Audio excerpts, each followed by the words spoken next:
बायने की थाली। जानवी की जुबान पर बचपन से ही हजार सवाल और मन में हर चीज जानने की उत्सुकता रहती है, जिस वजह से वो अपने भाई की शादी में चल रही रस्मों के बीच भी मम्मी से सवाल पूछने लगती है। मम्मी, जब लड़की वालों ने आपको अपनी इतनी बड़ी लड़की दे दी, तो फिर भी उनसे सामान लेना गलत नहीं है क्या? इस पर कोई भी जानवी की बात का जवाब नहीं दे पाता और उसे इग्नोर करते हुए रस्में निभाते रहते हैं। शादी संपन्न होती है और भाभी घर आ जाती है, जिसके बाद जानवी के सवालों का सिलसिला अब भाभी के साथ शुरू होता है। भाभी, मुझे आज तक एक बात समझ नहीं आई। हमेशा सारे बलिदान वाले काम लड़कियां ही क्यों करे? मतलब अपना घर, परिवार, दोस्त, पुरानी जिंदगी सब कुछ छोड़ लड़कियां ससुराल आए, फिर वहां सबका दिल जीतने की कसरत भी वही करे। और लड़कों का क्या? बस तैयार हुए, दूल्हे बने और दोबारा अपने घर आकर बैठ गए। दीदी, मैं ससुराल में हूँ। जवाब कंट्रोवर्शियल हो जाएगा, इसलिए आप अपने ये दुनिया हिलाने वाले सनसनीखेज सवाल अपने पति से करना। क्या पता वो जवाब दे पाए। भाभी की बात पर हंसते हुए जानवी वहां से चली जाती है। कुछ दिनों बाद उसकी शादी कबीर से हो जाती है। अब ससुराल में कुछ दिन तो जानवी किसी से कोई सवाल पूछे बिना रह लेती है, पर फिर एक शाम दरवाजे पर खड़ी सास को बुजुर्ग भिखारी पर चिल्लाते हुए देख लेती है। अरे मुझे पता है तुम सबके पास खूब पैसा होता है, पर फिर भी हम जैसे शरीफ लोगों को परेशान करना होता है। और फिर जब कोई पैसे ना दे तो तुम उसका खून भी कर देते हो। क्रिमिनल होते हो तुम सबके सब। अब जाते हो यहाँ से या पुलिस को बुलाऊं? ये सब देख अब जानवी खुद को रोक नहीं पाती।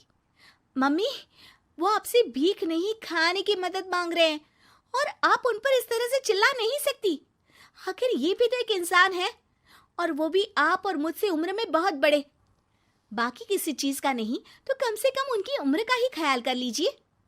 बहू का ऐसा रूप देख सास को तो जैसे शौक ही लग जाता है। जानवी भिखारी को खाना देकर वहां से भेज देती है, लेकिन इसके बाद से ही सास का उसके प्रति रवैया बदल जाता है। मुझे तो लगा था बहुत शांत बहू लेकर आई हूं, पर ये तो पूरी ज्वालामुखी निकली। अरे इतने दिनों से ये रंग क्या एक भिखारी के सामने अपनी सास की इज्जत उतारने के लिए छुपा कर रखे थे?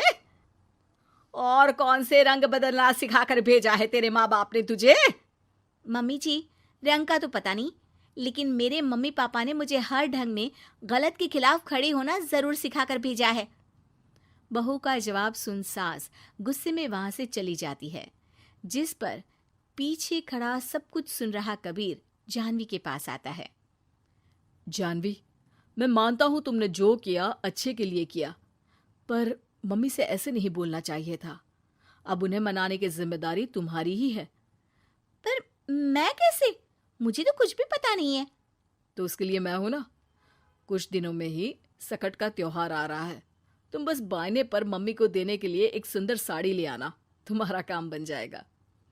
ये कहकर कबीर वहां से चला जाता है, लेकिन व्रत और त्योहारों से अनजान जानवी कंफ्यूजन में वहीं खड़ी रह जाती है, जिस पर वो भाभी को फोन लगाकर सारे व्रत और उनके महत्व समझती है। और उन्हें जानने के बाद वो बायने की साड़ी तो खरीद लाती है, लेकिन इसी के साथ उसके मन में अब नए सवाल पैदा होने लगते हैं। इसी तरह सकट के व्रत का दिन भी आ जाता है। हे भगवान, एक तो सुबह से भूखी, ऊपर से ये सवालों के बुलबुले पेट में उठकर और तहलका मचा रहे हैं।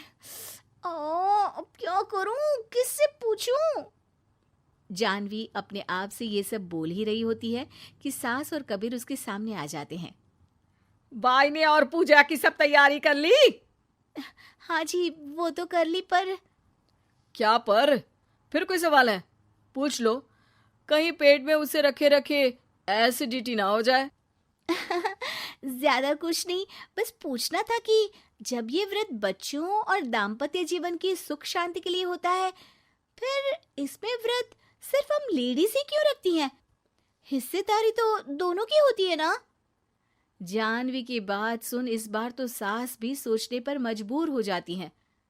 ये तो मुझे नहीं पता और ना हमने कभी किसी से पूछा। बस जो बड़े बुजुर्ग रिवाज बना गए वही चल रहे हैं। इसकी भी कोई वजह जरूर होगी। अच्छा, और ये बायने की वजह? अब बायने से तुम्हें क्या दिक्कत है? नहीं नहीं, दिक्कत कोई नहीं है। बस सोचती हूँ कि अगर व्रत बच्चों या पति के लिए होता है तो हमेशा हर चीज का गिफ्ट सिर्फ सास को ही क्यों मिलता है? अरे पति के नाम पर व्रत है तो उन्हें, और बच्चों के नाम पर जो व्रत है उनमें बच्चों को क्यों गिफ्ट नहीं दी जाती? जानवी का सवाल सुन इस बार सास भड़कने की बजाय शांति से उसका जवाब देती है। वैसे ये सवाल एक बार मैंने भी अपनी सासू माँ से किया था, तो जवाब मिला कि सास की वजह से ही पति मिला है, इसलिए एक थैंक यू और इज्जत की तरह उन्हें ये बायना दिया जाता है। और बच्चों वाला तो मुझे भी नहीं पता। बाकी इस बात की भी कंफर्मेशन नहीं है कि सासू माँ ने ये सिर्फ मेरे सवालों को शांत करने के लिए बोला था या ये सच भी है। सास के जवाब और जानवी के सवाल से अब वो दोनों ही कंफ्यूजन में हैं कि आखिर सच और वजह क्या है। अगर आप लोगों के पास इन सवालों के जवाब हैं तो कमेंट करके सबके साथ ज़रूर शेयर कीजिएगा।